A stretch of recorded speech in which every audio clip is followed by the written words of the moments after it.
ॐ रत्ने कल्पितमासनं हिमजलैः स्नानं च दिव्याम्बरं नानारत्नविभूषितं मेघमदा मोदाङ्कितं चन्दनम् जाति चम्पकबिल्वपत्ररचितं पुष्पं च धूपं तथा दीपं देवदयानिधे पशुपते रथकल्पितं गृह्यताम् सौवर्णे नवरत्नखण्डरचिते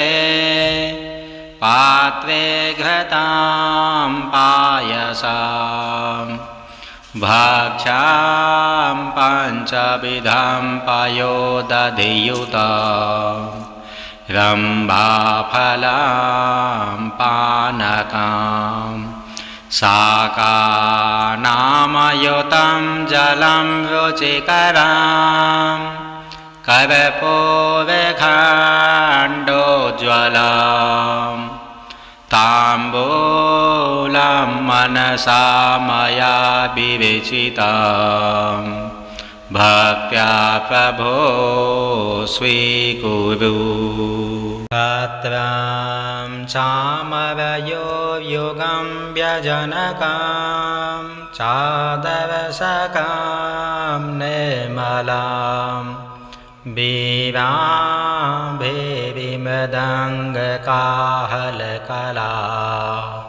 गीतं च नृत्यं तथा साष्टाङ्गं प्रवतिस्तुते बहुविधा यो तत्समस्तं मया सङ्कल्पेन समर्पितं तव विभो पूजां गृहाण प्रभो। आत्मा त्वं गिरिजामतिः सहचराः प्राणाः शरीरं गृहं पूजा ते विषयोपभोगरचना निद्रा समाधिस्थितिः सञ्चारः पदयो प्रदक्षिणविधिः स्तोत्राणि सर्वागिरो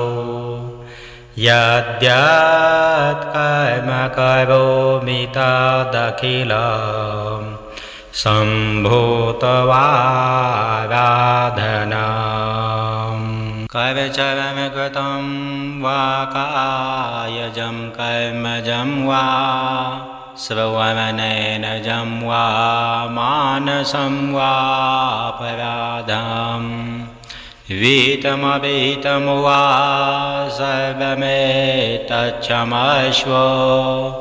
जय जय कर्माब्धे श्रीमहादेव शम्भो। ॐ रत्ने कल्पितमासनं हिमजलैः स्नानं च दिव्याम्बरं नानारत्नविभूषितं मेघमदा मोदाङ्कितं चन्दनम् जाति चम्पकबिल्वपत्ररचितं पुष्पं च धूपं तथा दीपं देवदयानिधे पशुपते रथकल्पितं गृह्यताम् सौवर्णे नवरत्नखण्डरचिते पात्रे घृतां पायसं भक्ष्यां पञ्चविधं पयोदधियुतं रम्भाफलं पानकं शाकानामयुतं जलं रुचिकरं कर्पूरखण्डोज्ज्वलं ताम्बूलं मनसा मया विवेचितं भक्त्या प्रभो स्वीकुरु। पत्रं चामरयो युगं व्यजनकं चादरशकं निर्मलं वीणाभिमृदङ्गकाहलकला गीतं च नृत्यं तथा साष्टाङ्गं प्रणतिस्तुते बहुविधा यो तत्समस्तं मया सङ्कल्पेन समर्पितं तव विभो पूजां गृहाण प्रभो। आत्मा त्वं गिरिजामतिः सहचराः प्राणाः शरीरं गृहम् पूजा ते विषयोपभोगरचना निद्रा समाधिस्थितिः सञ्चारः पदयो प्रदक्षिणविधिः स्तोत्राणि सर्वागिरो यद्यत् कर्म करोमि तदखिलं सम्भूतवाराधनम्। करचरणकृतं वा कायजं कर्मजं वा श्रवणनयनजं वा मानसं वा अपराधं वीतमवीतं वा सर्वमेतच्छमस्व। जय जय कर्माब्धे श्रीमहादेव शम्भो। ॐ रत्ने कल्पितमासनं हिमजलैः स्नानं च दिव्याम्बरम् नानारत्नविभूषितं मेघमदा मोदाङ्कितं चन्दनं जाति चम्पकबिल्वपत्ररचितं पुष्पं च धूपं तथा दीपं देवदयानिधे पशुपते रथकल्पितं गृह्यताम्। सौवर्णे नवरत्नखण्डरचिते पात्रे घृतं पायसं भक्ष्यं पञ्चविधं पयोदधियुतं रम्भाफलं पानकं शाकानामयुतं जलं रुचिकरं कर्पूरखण्डोज्ज्वलं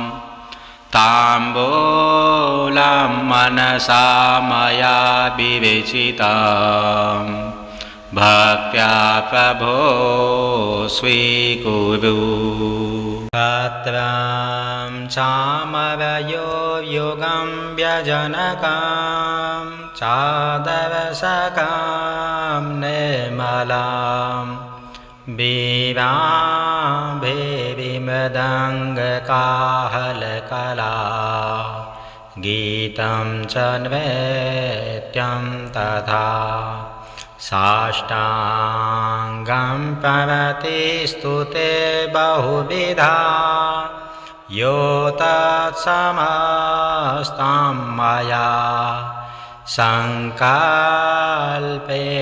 समर्पितं तव विभो पूजां गृहामि प्रभो आत्मा त्वं गिरिजामतिः सहचराः प्राणाः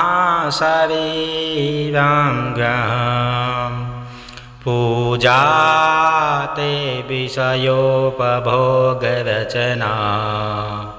निद्रा समाधिस्थितिः संचारः पदयो प्रदक्षिणविधिः स्तोत्राणि सर्वागिरो यद्यत् कर्म करोमि तदखिलं सम्भूतवाराधनम् कर्मचरणकृतं वा कायजं कर्मजं वा श्रवणनयनजं वा मानसं वा अपराधम् विहितमविहितं वा सर्वमेतच्छमस्व जय जय कर्माब्धे श्रीमहादेव शम्भो ॐ रत्ने कल्पितमासनं हिमजलैः स्नानं च दिव्याम्बरम् नानारत्नविभूषितं मेघमदा मोदाङ्कितं चन्दनं जाति चम्पकबिल्वपत्ररचितं पुष्पं च धूपं तथा दीपं देवदयानिधे पशुपते रथकल्पितं गृह्यताम् सौवर्णे नवरत्नखण्डरचिते पात्रे घृतं पायसम् भक्ष्यां पञ्चविधं पयोदधियुतं रम्भाफलं पानकं शाकानामयुतं जलं रुचिकरं कर्पूरखण्डोज्ज्वलम् ताम्बूलं मनसा मया विवेचितं भक्त्या प्रभो स्वीकुरु पत्रं चामरयो युगं व्यजनकं चादरशकं निर्मलम् वीराभिमृदङ्गकाहलकला गीतं च नृत्यं तथा साष्टाङ्गं प्रणतिस्तुते बहुविधा यो तत्समस्तं मया संकल्पेन समर्पितं तव विभो पूजां गृहामि प्रभो आत्मा त्वं गिरिजामतिः सहचराः प्राणाः शरीरं गृहम् पूजा ते विषयोपभोगरचना निद्रा समाधिस्थितिः संचारः पदयो प्रदक्षिणविधिः स्तोत्राणि सर्वागिरो यद्यत् कर्म करोमि तदखिलं सम्भूतवाराधनम् कर्मचरणकृतं वा कायजं कर्मजं वा श्रवणेन जं वा मानसं वापराधम् वीतमवीतं वा सर्वमेतच्छमस्व जय जय करुणाब्धे श्री महादेव शंभो। ॐ रत्ने कल्पितमासनं हिमजलैः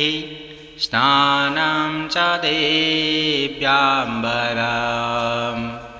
नानारत्नविभूषितं मेघमदा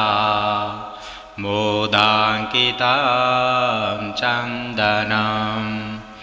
जाति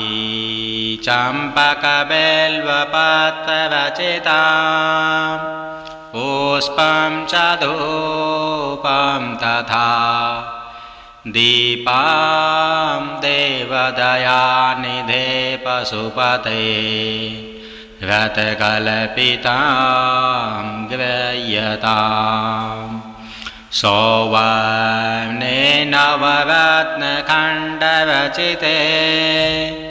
पात्रे घृतं पायसम् भक्ष्यां पञ्चविधं पयोदधियुतं रम्भाफलं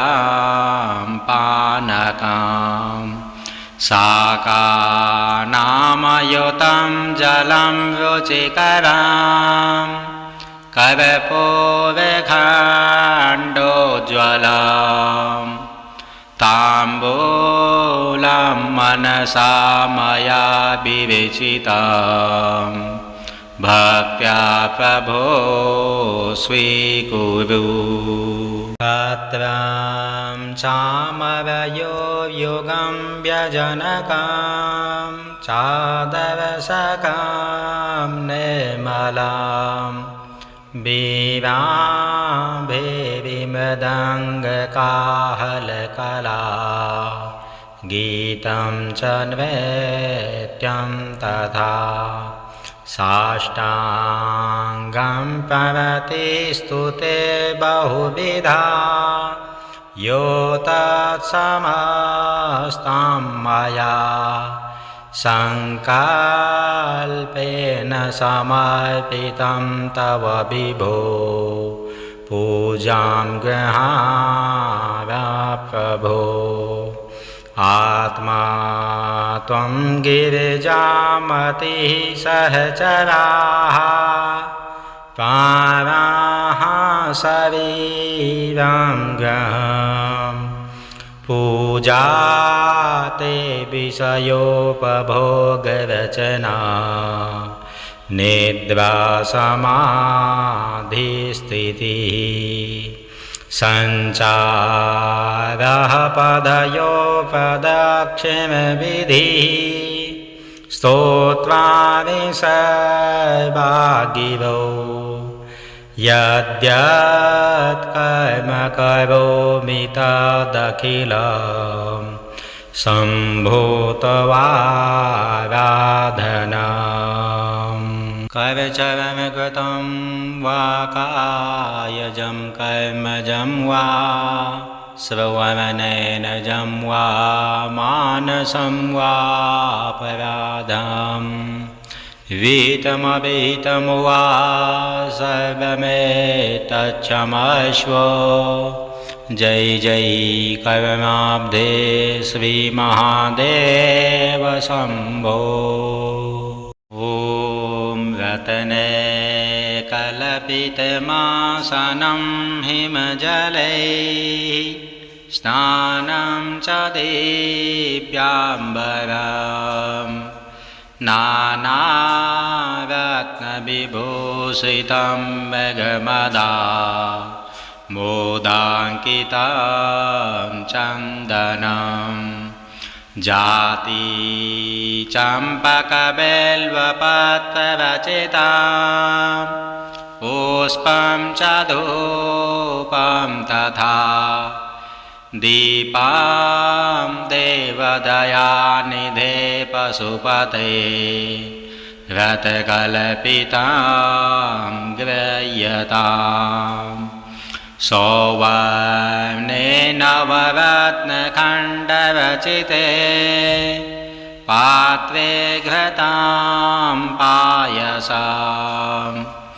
भक्ष्यां पञ्चविधं पयोदधियुतं रम्भाफलं पानकं शाकानामयुतं जलं रुचिकरं कर्पूरखण्डोज्ज्वलम् ताम्बूलं मनसा मया विवेचितं भक्त्या प्रभो स्वीकुरु पत्रं चामरयो युगं व्यजनकं चादरसकं निर्मलं वीराभिमृदङ्गकाहलकला गीतं च नृत्यं तथा साष्टाङ्गं प्रवतिस्तुते बहुविधा यो तत्समस्तं मया संकल्पेन समर्पितं तव विभो पूजां गृहाण प्रभो आत्मा त्वं गिरिजामतिः सहचराः प्राणाः शरीरं गृहम् पूजा ते विषयोपभोगरचना निद्रा समाधिस्थितिः सञ्चारः पदयो प्रदक्षिणविधिः स्तोत्राणि सर्वागिरो यद्यत् कर्म करोमि तदखिलं सम्भूतवाराधनम् करचरणकृतं वा कायजं कर्मजं वा श्रवणनयनजं वा मानसं वा अपराधम् वीतमवीतं वा सर्वमेतच्छमस्व जय जय कर्माब्धे श्रीमहादेव शम्भो ॐ रत्ने कल्पितमासनं हिमजलैः स्नानं च दिव्याम्बरम् नानारत्नविभूषितं मेघमदा मोदाङ्कितं चन्दनं जाति चम्पकबिल्वपत्ररचितं पुष्पं च धूपं तथा दीपं देवदयानिधे पशुपते रथकल्पितां गृह्यताम् सौवर्णे नवरत्नखण्डरचिते पात्रे घृतां पायसाम् भक्ष्यां पञ्चविधं पयोदधियुतं रम्भाफलं पानकं शाकानामयुतं जलं रुचिकरं कर्पूरखण्डोज्ज्वलम् ताम्बूलं मनसा मया विवेचितं भक्त्या प्रभो स्वीकुरु पत्रं चामरयो युगं व्यजनकं चादरसकं निर्मलं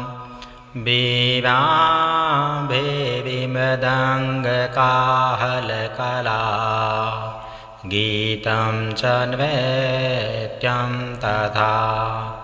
साष्टाङ्गं प्रणतिस्तुते बहुविधा यो तत्समस्तं मया सङ्कल्पेन समर्पितं तव विभो पूजां गृहाण प्रभो आत्मा त्वं गिरिजामतिः सहचराः प्राणाः शरीरं ग्रहम् पूजा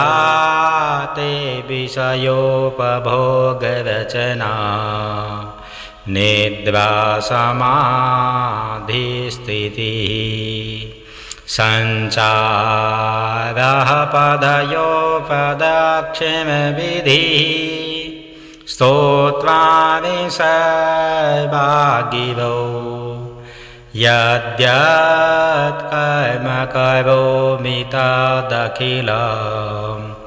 सम्भूतवाराधनम् करचरणकृतं वा कायजं कर्मजं वा श्रवणनयनजं वा मानसं वा अपराधम् वीतमवीतं वा सर्वमेतच्छमस्व जय जय कर्माब्धे श्रीमहादेव शम्भो ॐ रत्ने कल्पितमासनं हिमजलैः स्नानं च दिव्याम्बरम् नानारत्नविभूषितं मेघमदा मोदाङ्कितं चन्दनं जाति चम्पकबिल्वपत्ररचितं पुष्पं च धूपं तथा दीपं देवदयानिधे पशुपते रथकल्पितं गृह्यताम् सौवर्णे नवरत्नखण्डरचिते पात्रे घृतां पायसम् भक्ष्यां पञ्चविधं पयोदधियुतं रम्भाफलं पानकं शाकानामयुतं जलं रुचिकरं कर्पूरखण्डोज्ज्वलम् ताम्बूलं मनसा मया विवेचितं भक्त्या प्रभो स्वीकुरु तत्रं चामरयो युगं व्यजनकं चादरसकं निर्मलं वीणाभिमृदङ्गकाहलकला गीतं च नृत्यं तथा साष्टाङ्गं प्रणतिस्तुते बहुविधा यो तत्समस्तं मया सङ्कल्पेन समर्पितं तव विभो पूजां गृहाण प्रभो आत्मा त्वं गिरिजामतिः सहचराः प्राणाः शरीरं ग्रहम्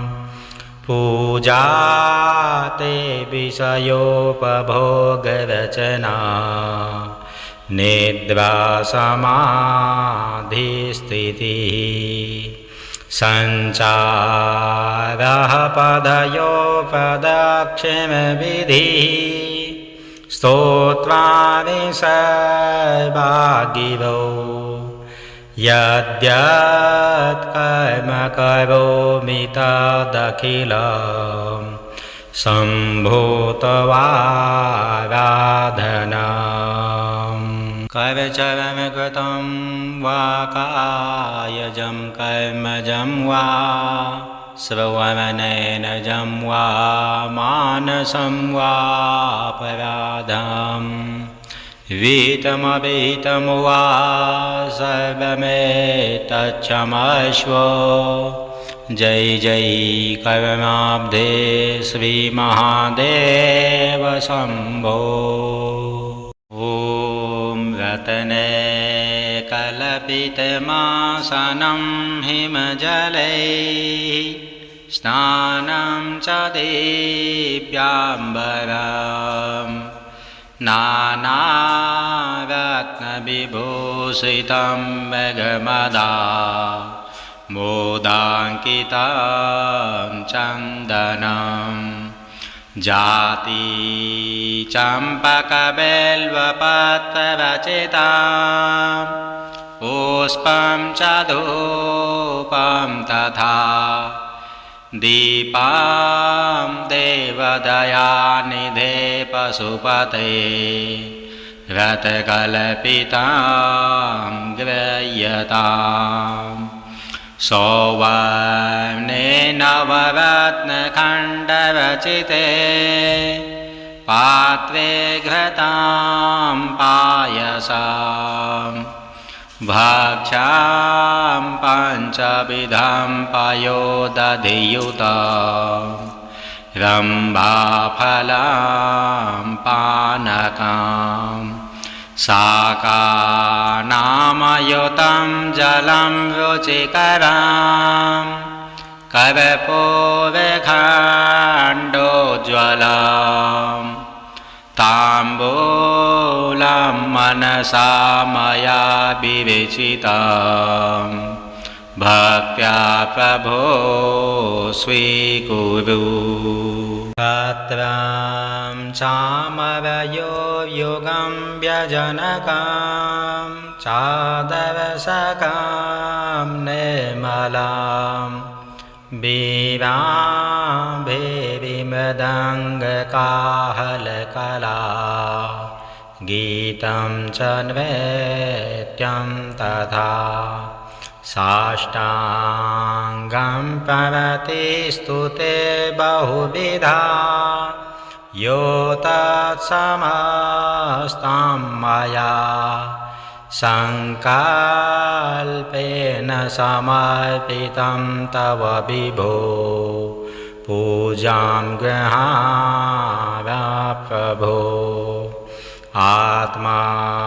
त्वं गिरिजामतिः सहचराः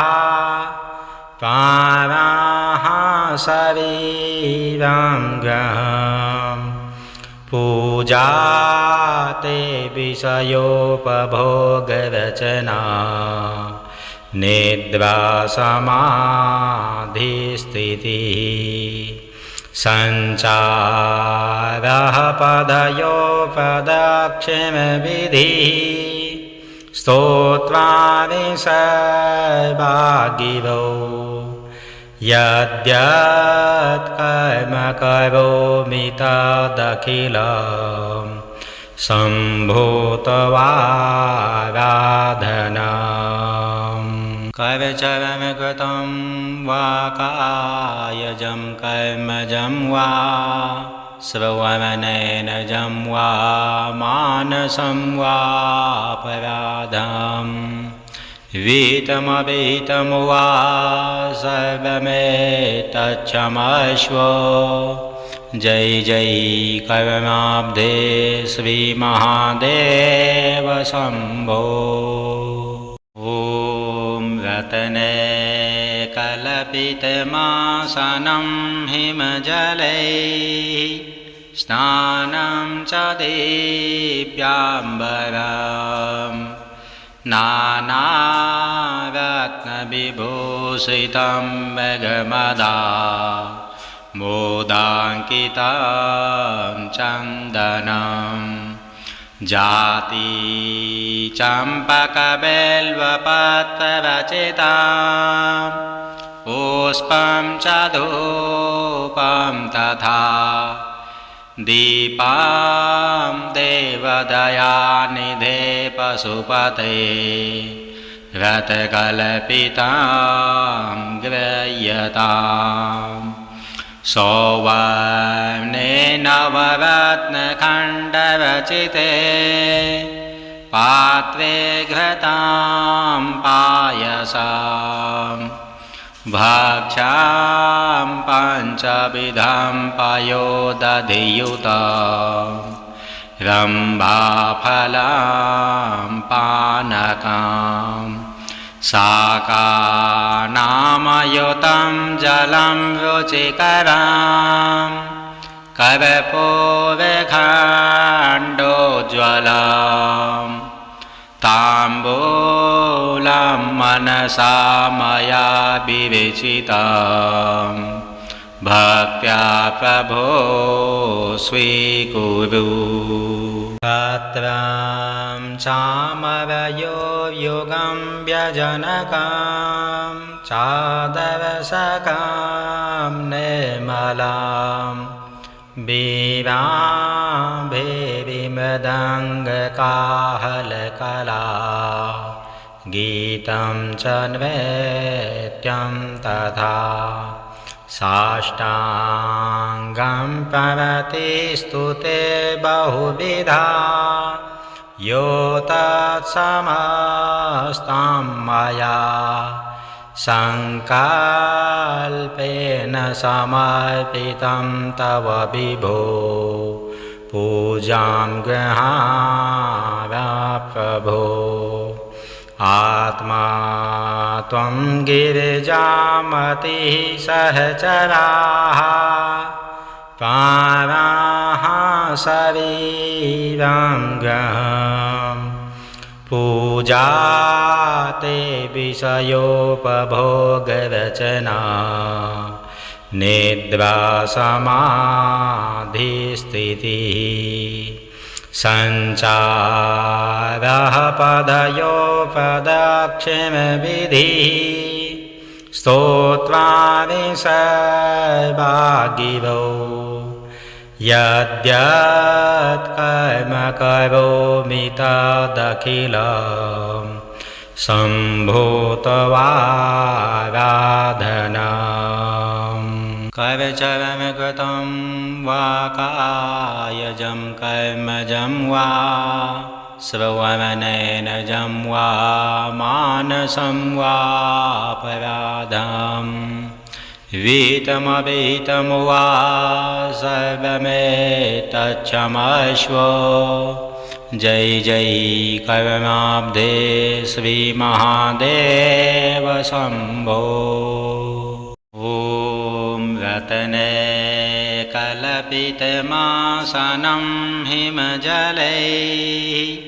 स्नानं च दिव्याम्बरं नानारत्नविभूषितं मेघमदा मोदाङ्कितं चन्दनं जाति चम्पकबिल्वपत्ररचितं पुष्पं च धूपं तथा दीपं देवदयानिधे पशुपते रथकल्पितं गृह्यताम्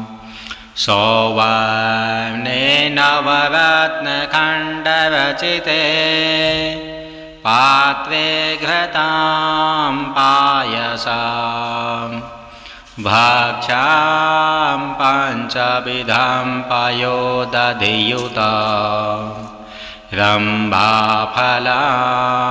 पानकम् शाकानामयुतं जलं रुचिकरं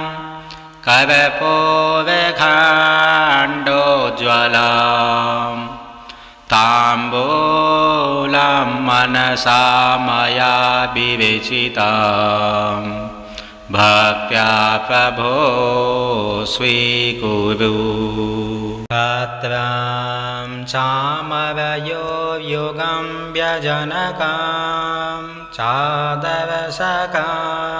निर्मलं वीराभिमृदङ्गकाहलकला गीतं च नृत्यं तथा साष्टाङ्गं प्रवतिस्तुते बहुविधा यो तत्समस्तं मया सङ्कल्पेन समर्पितं तव विभो पूजां गृहाण प्रभो। आत्मा त्वं गिरिजामतिः सहचराः प्राणाः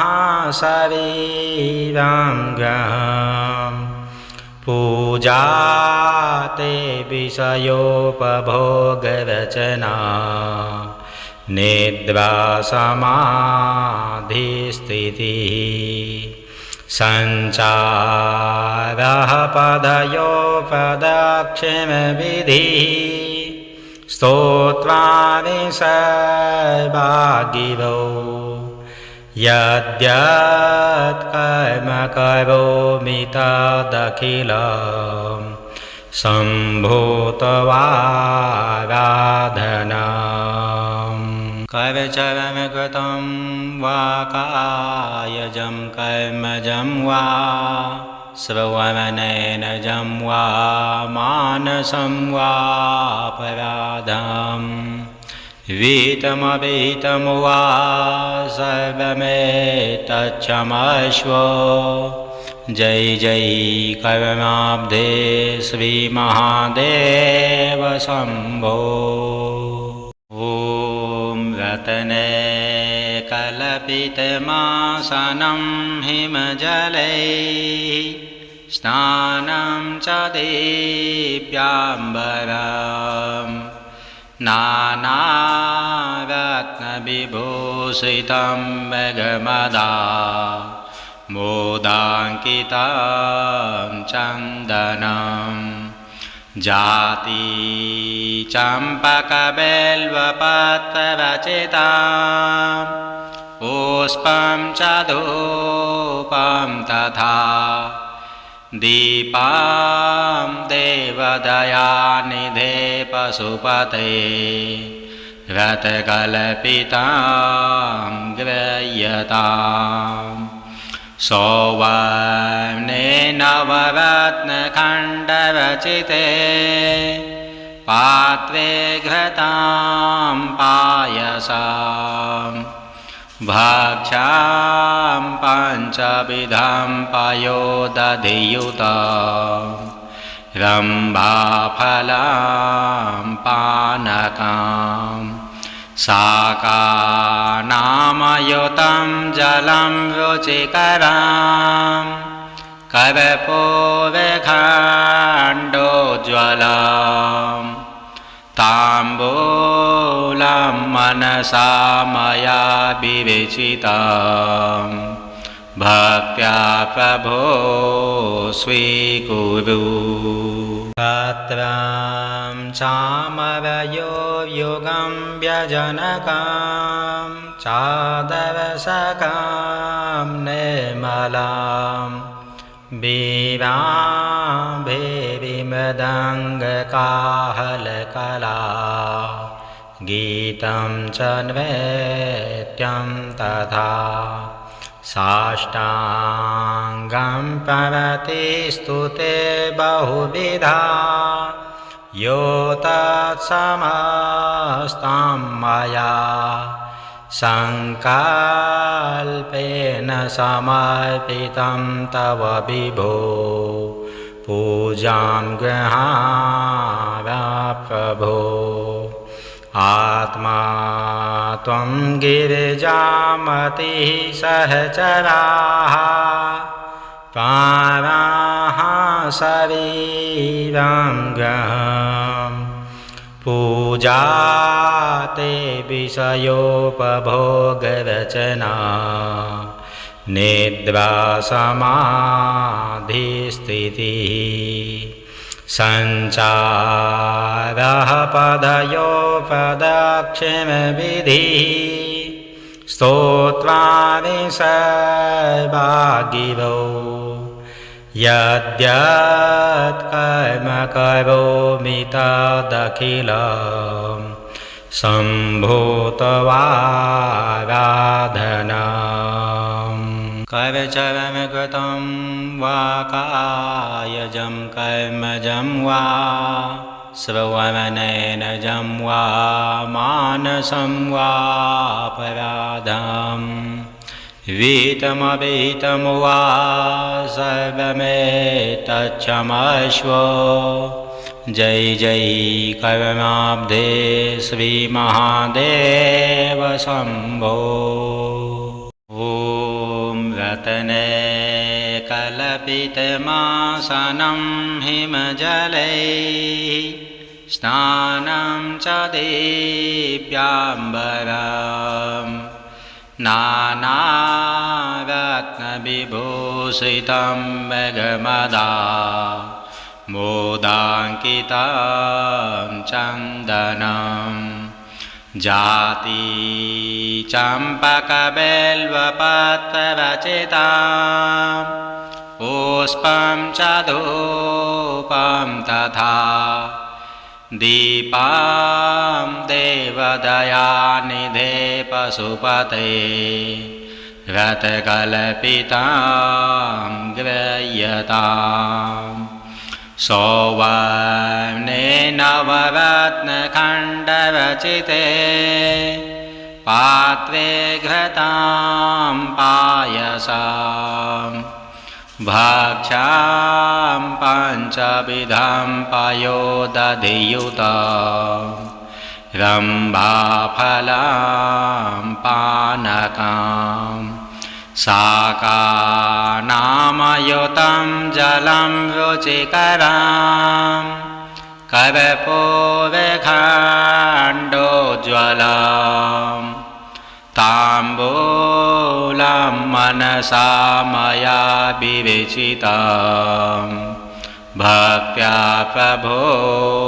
स्वीकुरु। पत्रं चामरयो युगं व्यजनकं चादरशकं निर्मलं वीणाभिमृदङ्गकाहलकला